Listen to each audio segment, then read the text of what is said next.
हातकणंगले लोकसभा मतदारसंघातून महाविकास आघाडीचे उमेदवार सत्यजित पाटील सरुडकर यांच्या प्रचारानिमित्त यादव गटाचा पेठवडगाव इथं मेळावा संपन्न झाला। राष्ट्रवादी काँग्रेस अजित पवार गटाचे प्रदेशाध्यक्ष जयंत पाटील आणि आमदार सतेज पाटील यांची प्रमुख उपस्थिती होती। या मेळाव्यात बोलताना आमदार जयंत पाटील यांनी भाजपचा समाचार घेत देश हिटलरशाही पद्धतीने चालवला जात असून या निवडणूक काळात जनता महायुतीच्या लोकांना फिरू देत नाही हे वास्तव असल्याचं सांगितलं।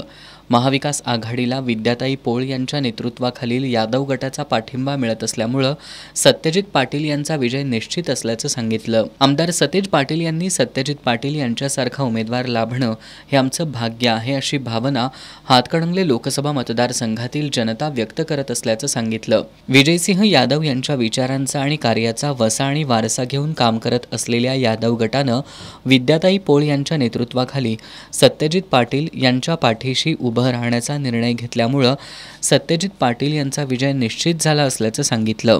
यादव गटाच्या प्रमुख विद्याताई पोळ यांनी विजयसिंह यादव यांच्यानंतर आमदार सतेज पाटील यांनी यादव गटाला दिलेल्या आधाराचा कृतज्ञतापूर्वक उल्लेख करत सत्यजित पाटील यांना पेठवडगाव आणि परिसरातून मताधिक्य देण्याचा निर्धार व्यक्त केला।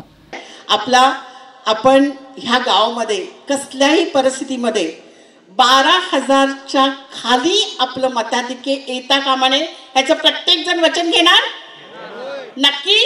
जोरात आवाज।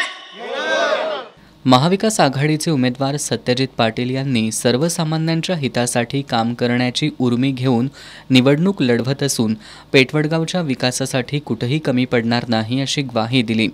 यावेळी विजयादेवी यादव, आमदार जयंत असगावकर, निवृत्त पोलीस आयुक्त गुलाबराव पोळ, माजी उपनगराध्यक्ष संदीप पाटील, रमेश दाभाडे, गुरुप्रसाद यादव, अभिजित गायकवाड, रणजितसिंह यादव, सुनील हुकिरे, संजय सूर्यवंशी, जवाहर सलगर, राजकुमार पोळ, रमेश पाटील यांच्यासह यादव गटाचे पदाधिकारी आणि कार्यकर्ते उपस्थित होते।